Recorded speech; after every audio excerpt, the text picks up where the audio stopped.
with Chris Trapasso. So defensive line has been a big focus with Bills fans, and sort of much of the speculation about them is that.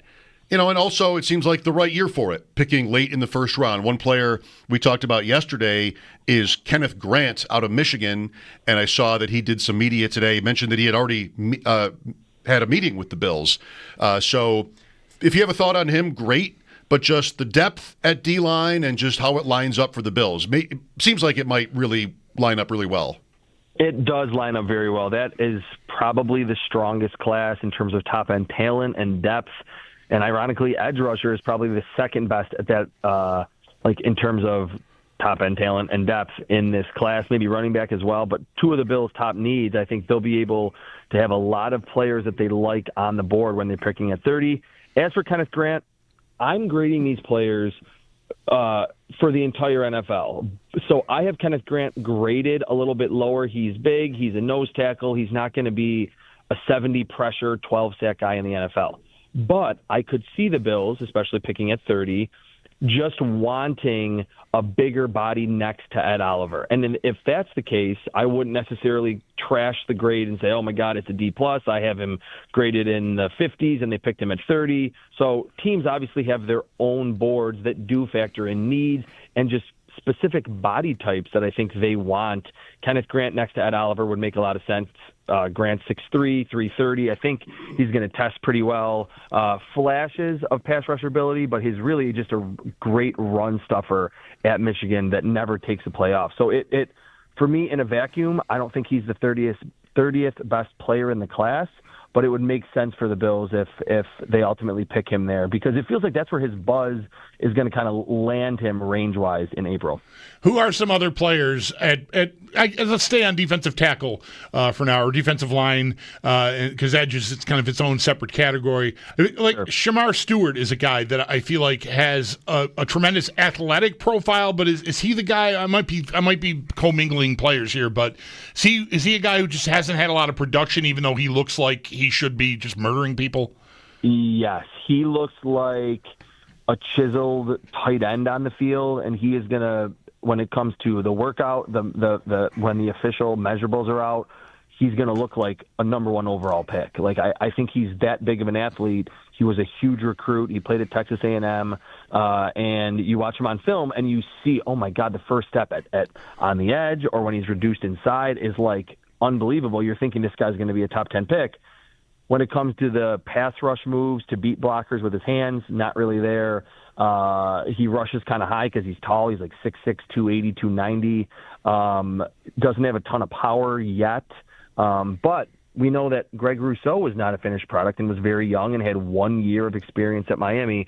So, yes, he is the guy that will probably be the most polarizing among defensive tackles and edge rushers, because he looks like a bigger version of Jadeveon Clowney, who obviously was the first pick in 14, but just didn't have the production that you normally like to see of a first-rounder. Now, if we're talking pick 30, maybe that's where the Bills are saying, like, well, this is what we do. We like to draft physical freaks, and we'll roll the dice with someone that has Stewart's just natural ability, because he certainly has a lot of them in spades. So Bulldog latched on to your Elijah Badger tweet, Chris. Did you watch them? I did. I did. Not much more than what you tweeted, the couple of clips there, but your Diggs comparison, I totally got it.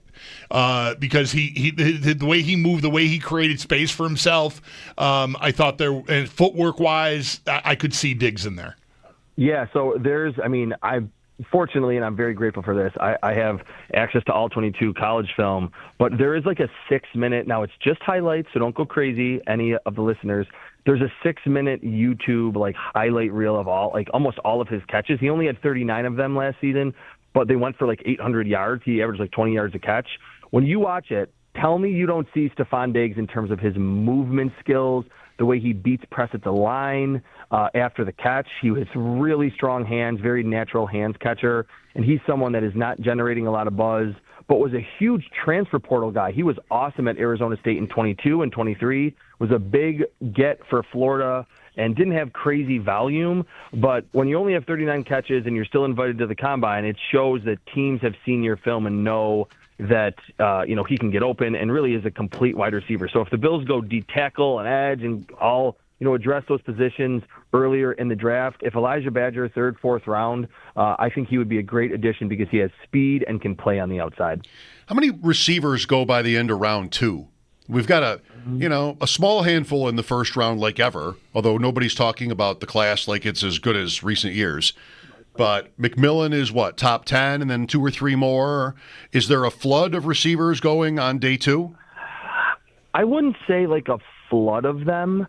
But first off, I will say, Schopp, that we might see like we had in 2019 when Marquise Brown was the only wide receiver picked in the first round. Like we could see Ted McMillan from Arizona. I mean, if we're gonna just for the time being count Travis Hunter as a corner, Luther Burden, I don't think he's going to test well enough to go in round 1. Emeka Egbuka, I think he's a quality player. He's like a bigger version of Robert Woods. He's not like, oh my God, this guy's Terry McLaurin 2.0 or Garrett Wilson 2.0, the other Ohio State wide receivers who have really boomed in the NFL. Matthew Golden could ultimately go there too. After that, there's Tez Johnson from Oregon, who's a slot receiver, super twitchy, kind of like a Tank Dell, Tutu Atwell type. I don't know if we're going to see a glut of them like in the first 40 or 50 picks, but scattered throughout day 2 and early into round 3, Alec A. Manor from Stanford, Savion Williams from TCU is a big, fast, like linear athlete, good after the catch. It's not great in terms of the depth in this wide receiver class. That doesn't mean that none of them are going to ultimately be good players, but we've been spoiled over the last 3 or 4 years with just awesome talent at the top, and then tons of, the DK Metcalfs and the A.J. Browns and the Deebo Samuels, the George Pickens. Later in day 2, I think it'll be more spread out at wide receiver in this class. I apologize if you said this specifically. Who would be your wide receiver 2? Right now, it's Luther Burden, but a lot of what happens here in Indy at the Combine will tweak my grade a little. And that's obviously, again, saying Travis Hunter is a corner. Jack Bash, my wide receiver 3 from TCU, is probably my favorite receiver in the class. I don't know if I said this when I was on with you guys 2 weeks ago.